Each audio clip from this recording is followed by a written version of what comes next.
Başkan şu anda ben sizi çekiyorum. Siz sandıktan mühürsüz çıkmış olan oy pusulalarını sonradan mühürleyerek geçerli hale getirmeye çalışıyorsunuz. Bu yaptığınız bir suç ve cezai sorumluluk.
SSK yanlı tamamen devletin politikalarını takip eden ve onları destekleyen bir tutum var.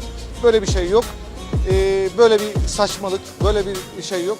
Yani bu konuyu asla ve asla kabul etmiyorum ve saygı da göstermiyorum onlara bu. Aynı şekilde diğer ülkelerin ve kurumların da milletimizin kararına saygı duymalarını